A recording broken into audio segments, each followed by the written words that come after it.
बिस्मिल्लाहिर्रहमानिर्रहीम। अस्सलाम वालेकुम। प्यारे तलबा व तलबात, आज हम जो सरगर्मी करने जा रहे हैं वो बहुत ही दिलचस्प है। जैसे आप अक्सर इस सरगर्मी को अपने घर में करते होंगे। एक मुअम्मा है जिसमें से हम अल्फाज तलाश करेंगे और अल्फाज तलाश करके उनके गिर्द दायरा लगाएंगे। आज की हमारी जो वर्कशीट है जिसमें हम काम करेंगे वो है एक मुअम्मे में से दर्ज अल्फाज तलाश कीजिए और मिसाल के मुताबिक इनके गिर्द दायरा लगाइए। ये अल्फाज हैं सूरज, चांद, घास, हवा, फूल, दरख्त, सेब, बादल, झूला, फल, रात, दिन। अब इन अल्फाज को हम इस मुअम्मे में से तलाश करके लिखेंगे। जैसे सबसे पहले कौन सा है? सूरज। देखिए सूरज किधर है? ये। इसको हम इसके गिर्द हम दायरा लगाएंगे। उसके बाद है चांद। जी तलाश कीजिए, कहाँ है चांद? ऑब्वियसली चांद आसमान पर तो है, लेकिन हम इसमें भी देखेंगे। यहाँ किधर है चांद? इस मुअम्मे में ये रहा चांद। इसके जोड़ तोड़ को हम मिला के बनाएंगे चांद। च अलिफ नून दाल, चांद। अब अगला लफ्ज हमारा कौन सा है? घास। घास घास, ये देखिए लास्ट में, देखिए बिल्कुल आखिर में घ, ये घालिफ सीन घास। बिल्कुल इसी तरह आपने बाकी के अल्फाज को तलाश करना है और इनके गिर्द दायरा लगाना है। तो प्यारे तलबा व तालिबात, हमारा अगला मौजू है, अगला उन्वान है रमूज़ व काफ। रमूज़ व काफ वो जिसको हम इंग्लिश में कहते हैं पंक्चुएशन। वो अलामतें और निशानियां हैं जिनसे मालूम होता है कि भारत में किस जगह और किस तरह वक्फ करना है। रमूज़ रम्ज़ की जमा है जिसका मतलब है अलामत या इशारा, और औकाफ वक्फ की जमा है जिसके मानी ठहरने या रुकने के हैं। यानी रमूज़ औकाफ या अलामत इन इशारों या अलामतों को कहते हैं जो किसी इबारत के एक जुमले के एक हिस्से को इसके बाकी हिस्सों से अलग करने के लिए इस्तेमाल की जाती हैं। मुख्तलिफ रमूज़ औकाफ ये हैं: ख़त्मा, ये निशान, सवालिया का निशान, फिजाइया निदाइया का ये वाला निशान, सख्ता, कौमा, तफसीलिया, कोसैन, वावैन। अब इन रमूज़ औकाफ को इस्तेमाल करते हुए हम अपनी अगली वर्कशीट को, जो अपना हमारा अगला टॉपिक है, उसको हम कंप्लीट करेंगे।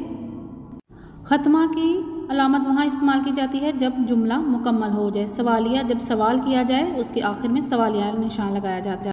फिजाइया या निदाइया वहाँ जुमले में इस्तेमाल होता है भारत में जहाँ पर किसी को निदा दी जाए, सदा दी जाए, वहाँ थोड़े वक्फे के लिए ये अलामत लगाई जाती है। सख्ता जुमले के छोटे छोटे टुकड़ों को आपस में मिलाता है जिसको हम इंग्लिश में कॉमा बोलते हैं। कॉमा लगा के छोटे छोटे टुकड़ों को मिलाकर एक जुमला मुकम्मल किया जाता है। तफसीलिया, तफसीलिया जब इबारत में एक मज़ीद उस पिछले जुमले की आगे जाके मज़ीद तफसील बयान की जाए, वहाँ पे तफसीलिया लगाया जाता है। जी तो प्यारे तलबा व तालिबात, इन रमूज़ व काफ की तारीफ़ और तफसील जानने के बाद हम इस वर्कशीट को मुकम्मल करेंगे और इन अलामात को लगाते हुए इन अलामात को इन जुमलों को मुकम्मल करेंगे। आप किस इलाके में रहते हैं? क्या है ये? क्या है ये? एक सवाल है, तो इसमें हम क्या लगाएंगे? सवालिया निशान। जी आलिया, ये किताब अलमारी में रख दो। आलिया को पुकारा जा रहा है, उसको आवाज दी जा रही है, तो इसमें कौन सा अलामत आएगी? निदाइया। निदाइया भी इसको कहते हैं हम, फिजाइया भी, और इसकी अलामत ये है उल्टा है। ठीक है। नंबर 3, हाय, बिल्ली सारा दूध पी गई। हाय भी एक सदा है, एक आवाज है, इसमें भी इसको भी हम हरफे फजाइया, अलामत फजाइया या निदाइया लगाएंगे।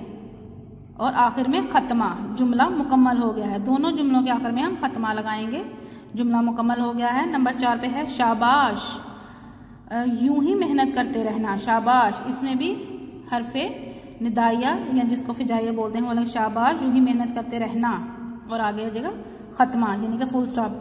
अब्बा जान ने बादाम, अखरोट और मूंगफली खरीदी। अब इसमें अब्बा जान ने बादाम भी खरीदे, इसमें हम लगाएंगे ये, इसको बोलते हैं सख्ता, जिसको हम कौमा बोलते हैं। अखरोट और मूंगफली खरीदी, और आखिर पे खत्मा। ये सख्ता है और ये खत्मा है। रेलगाड़ी कब आएगी? ये एक सवाल है, पूछा जा रहा है कि रेलगाड़ी कब आएगी, तो इसका हम सवालिया निशान लगाएंगे इस पे। सना डैश नादिया डैश अहमद और अली हम जमात है। अब ये एक जुमले के छोटे छोटे टुकड़े हैं और छोटे छोटे टुकड़ों को मिलाने के लिए हम कौन सी अलामत लगाते हैं?